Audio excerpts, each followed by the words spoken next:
కార్యక్రమానికి స్వాగతం. నేను మీ లక్ష్మణరావు.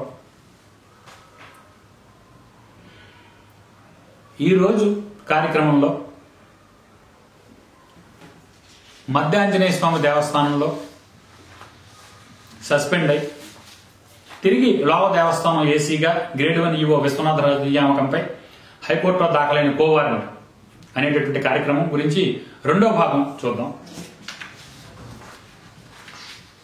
మొదటి భాగంలో ఏ రకంగా విశ్వనాథరాజు నియామకాల్లో లేకపోతే ఇతను ప్రమోషన్ పొందడాల్లో 245 జీవో ఏ రకంగా వైలేషన్ అయింది, 888 జీవో ఏ రకంగా వైలేషన్ అయింది, ఇతని సస్పెన్షన్ ఆర్డర్లో ఎటువంటి పరిణామాలను వాళ్ళు పేర్కొన్నారు, వాటిని పట్టించుకోకుండా మళ్ళీ ఇప్పుడు ఏ రకంగా అతనికి కోట్ల రూపాయలు ఆదాయం ఉన్న తుని మండలం లోవ గ్రామంలో ఉన్నటువంటి తలుపులమ్మ దేవస్థానంలో ఎగ్జిక్యూటివ్ ఆఫీసర్గా అతన్ని నియమించారు. ఆ నియమించడం వెనక ఎన్ని అక్రమాలు జరిగాయి, ఏ ఏ పోస్టుల్లో ఉన్న అధికారులు దీనికి సహకరించి ఉంటారు అన్న విషయాల గురించి మనం కొంత చర్చించుకున్నాం. ఈ రెండో భాగంలో ముఖ్యంగా మనం చూసినట్టయితే కనుక సీనియారిటీ ఏ రకంగా ఉంది విశ్వనాథరాజు అనేది ముఖ్యంగా మనం పరిశీలిద్దాం. ఎందుకంటే ఏదైతే ఇప్పుడు విషయాలు కూలంకషంగా విపులంగా మనం ఈ కార్యక్రమంలో చర్చించుకుంటున్నామో ఈ విధానాన్ని మొత్తం ఆల్రెడీ హైకోర్టులో ప్రశ్నించడం జరిగింది కోవారెంట్ రూపంగా. అందువల్ల విశ్వనాథరాజు సర్వీసు ఒక్కసారి మనం చూద్దాం. ఎందుకంటే గతంలో 2016 సంవత్సరంలో అప్పటి ప్రిన్సిపల్ సెక్రటరీగా ఉన్న జయశ్రీ ప్రసాద్ అప్పటి కమిషనర్గా ఉన్న అనురాధకి ఒక లేఖ రాశారు, ఒక మెమో పంపారు. దేవాదాయ శాఖలో రాష్ట్ర వ్యాప్తంగా ఎంతమంది అధికారులు ఉద్యోగులు 888 జీవో వైలేట్ చేస్తూ పదోన్నతులు పొందారు, పదోన్నతులు ఇచ్చారు, ఏ స్థాయి అధికారులు పదోన్నతులు ఇచ్చారో వాళ్ళ మీద చర్యలు తీసుకోవాల్సిన అవసరం ఉంది, ఏ స్థాయి ఉద్యోగులు పదోన్నతులు పొందారు వీళ్ళందరి మీద కూడా చర్యలు తీసుకోవాల్సిన అవసరం ఉంది. కాబట్టి రాష్ట్ర వ్యాప్తంగా ఉన్నటువంటి ఈ ఉద్యోగుల వివరాలు సాగ్రిగేట్ చేయమని చెప్పి ఒక మెమో ఒకటి ఇవ్వడం జరిగింది. అయితే దాని మీద రాష్ట్ర వ్యాప్తంగా ఉన్నటువంటి 4 ఉప కమిషనర్లు కార్యాలయాల నుంచి మొత్తం ఉన్నటువంటి అన్ని జిల్లాల సమాచారం సేకరించి ప్రధాన కార్యాలయం నుంచి త్రూ సెక్రటరియట్కి పంపడం జరిగింది. ఆ రకంగా జోన్ 1 కాకినాడ నుంచి భ్రమరాంబ గారు అప్పుడు ఉప కమిషనర్గా ఉన్నారు. వారు గ్రేడ్ 1 ఎగ్జిక్యూటివ్ ఆఫీసర్లో మల్టీ జోన్ 1లో ఉన్నటువంటి వ్యక్తులు, పశ్చిమ గోదావరి జిల్లాలో ఉన్నటువంటి వ్యక్తులు ఎవరైతే 888 జీవో వైలేషన్ చేశారో అన్న సమాచారం గల ఒక లిస్టు ప్రధాన కార్యాలయానికి పంపించారు. దానిలో సుమారుగా మనం చూసినట్టయితే 20 పేర్లు ఉన్నాయి. ఈ 20 పేర్లు సంబంధించినటువంటి ఇది లిస్టు. ఈ లిస్టునే గ్రేడ్ 1 ఎగ్జిక్యూటివ్ ఆఫీసర్లు 888 జీవో వైలేషన్ చేసిన వ్యక్తులుగా పేర్కొంటూ వాళ్ళ సర్వీస్ మొత్తం దీనిలో దాఖలు పరుస్తూ ప్రభుత్వానికి సమర్పించిన ఈ నివేదికలో మనం చూస్తే 3వ పేజీలో 6వ వ్యక్తి పేరు పి విశ్వనాథరాజు అని ఇక్కడ మీరు కూలంకషంగా చూడొచ్చు. పి విశ్వనాథరాజు అనేటటువంటి వ్యక్తి గ్రేడ్ 1 ఎగ్జిక్యూటివ్ ఆఫీసర్ గా ఉంటూ ఏ రకంగా ఇతని సర్వీస్ మొత్తంలో 888 వైలేషన్ అయింది అన్న వివరాలు ఇచ్చినటువంటి లేఖ ఇది. ఇందులో విశ్వనాథరాజు సర్వీస్ కనుక మనం చూసినట్టయితే 4/2/1972 ఇతని సర్వీసులోకి వచ్చారు. విశ్వనాథరాజు ఇంటర్మీడియట్ 1972లో ఇతను జన్మించారు. ఇంటర్మీడియట్ క్వాలిఫికేషన్ 8/2/93న డిపార్ట్మెంట్లోకి సర్వీసులోకి వచ్చారు. క్లర్క్ గా నెలకు 600 రూపాయల జీతానికి అపాయింట్మెంట్ అయ్యారు. ఒకసారి మీరు చూడండి, 1993 ఇది 2002 సంవత్సరం. ఒకసారి మనం పరిశీలిస్తే అది 7, ఇది 22, 29 సంవత్సరాల సర్వీస్ మొత్తం ఇతనికి నడుస్తుంది. అందువల్ల క్లర్క్ గా 600 రూపాయలకి కన్సాలిడేటెడ్ పేలో జాయిన్ అయ్యేటువంటి ఈ వ్యక్తి ఎక్కడ జాయిన్ అయ్యారంటే, ఎవరు జాయిన్ చేసుకున్నారంటే శ్రీ ఉమా వాసుకి రవి సోమేశ్వర స్వామి దేవస్థానం పశ్చిమ గోదావరి జాయిన్ అయ్యారంటే ఎవరు జాయిన్ చేసుకున్నారంటే శ్రీ ఉమా వాసుకి రవి సోమేశ్వర స్వామి దేవస్థానం పశ్చిమ గోదావరి జిల్లా జుత్తిగా అనేటటువంటి గ్రామంలో ఇతనికి పోస్టింగ్ ఇవ్వడం జరిగింది. పోస్టింగ్ ఇచ్చింది అప్పటి డిప్యూటీ కమిషనర్ కాకినాడ ఇచ్చారు. తర్వాత రెగ్యులరైజేషన్ ఎప్పుడైందంటే 1993 సంవత్సరంలోనే అదే దేవస్థానంలో జుత్తిగ శ్రీ ఉమావాసుకి రవి సోమేశ్వర స్వామి దేవస్థానంలోనే రెగ్యులరైజేషన్ కూడా అయింది. తర్వాత మనం చూసినట్లయితే ప్రమోషన్లు ఏ రకంగా ఇతను తీసుకున్నాడు, ఎక్కడ 888 జీవో వైలేషన్ జరిగింది అనేటటువంటి విషయాన్ని కనుక మనం పరిశీలించినట్లయితే 25/1/2000 సంవత్సరంలో ఉమావాసుకి రవి సోమేశ్వర స్వామి దేవస్థానం జుత్తిగలో జూనియర్ అసిస్టెంట్ గా ఇతను పదోన్నతి పొందారు విశ్వనాథరాజు. అదే రకంగా 26/8/2002 తిరిగి దువ్వ దానేశ్వరమ్మ దేవస్థానానికి ట్రాన్స్ఫర్ అవుతూ సీనియర్ అసిస్టెంట్ గా అక్కడ ప్రమోషన్ పొందారు. అందువల్ల మనం ఒకసారి ఇక్కడ 888 జీవో ఏ రకంగా వైలేషన్ జరిగిందని కనుక మనం పరిశీలించినట్లయితే 888 జీవో చాలా కూలంకషంగా పేర్కొంటోంది. మనం ఒకసారి చూడొచ్చు. Section 33 this is 888 GO. ఇది 888 జీవో, సుమారుగా 30 పేజీల జీవో. ఇందులో 33వ పాయింట్ కనుక సెక్షన్ కనుక మనం పరిశీలించినట్లయితే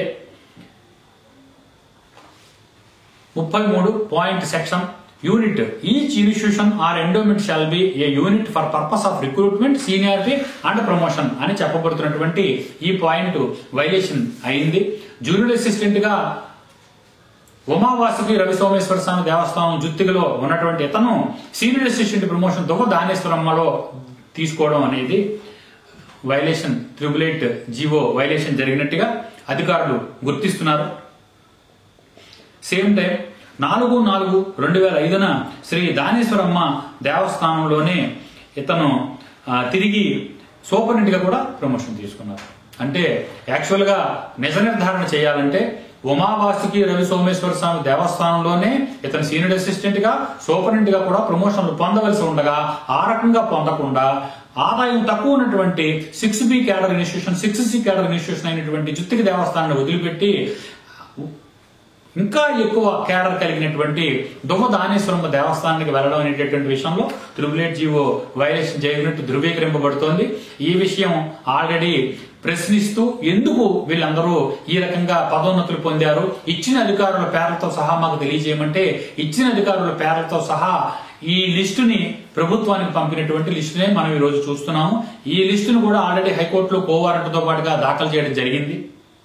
అందువల్ల ఫైనల్ గా ఇతని మీద ప్రభుత్వానికి డిప్యూటీ కమిషనర్ కాకినాడ వారు ఇచ్చినటువంటి రిపోర్ట్ లో పేర్కొన్న విషయం ఏంటంటే the individual was promoted to the cadre of senior assistant and superintendent at Shri Daneshwara Amma Devasthanam Duvva which is other than his parent institution.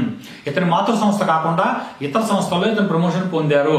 Appointed as executive officer cadre 1 by transfer of service WEF 3/5/2008 hence 888 GO violation అని చెప్పి దీనిలో చాలా clear cut గా పేర్కొన్నారు. అందువల్ల 888 GO 33వ section violation అయింది. ఈ లెక్కను చూస్తే 888 జీవో వైలేషన్, మరొక పక్క 245 జీవో వైలేషన్. మరి అధికారులకు తెలియదా? ఇప్పుడు నేను చూపించిన కాగితాలు ఈ పత్రాలన్నీ అధికారుల దగ్గర నుంచి మేము సేకరించినవే.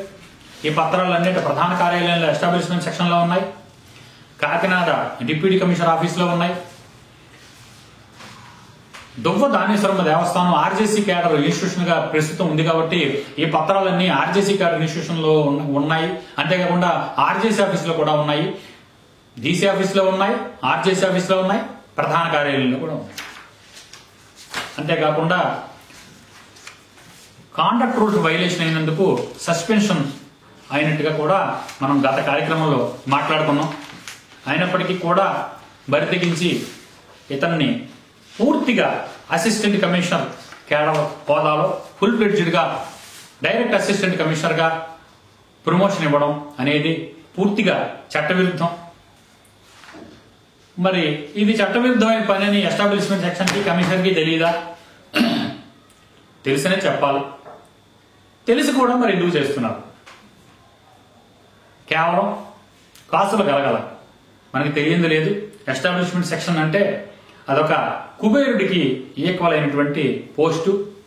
మనం చూస్తే కనుక దేవాదాయ కమిషనరేట్ లో బాగా పలుకుబడి కలిగి బాగా అక్రమంగా ఆదాయం చేకూర్చేటటువంటి పోస్టు ఈ ఎస్టాబ్లిష్మెంట్ మరియు విజిలెన్స్ సెక్షన్నే మనం పేర్కొనాలి.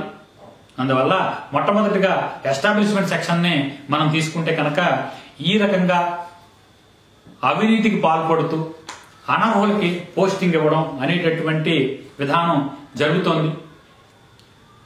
ఇంతకుముందు కార్యక్రమంలో కూడా మనం మాట్లాడుకున్నాం.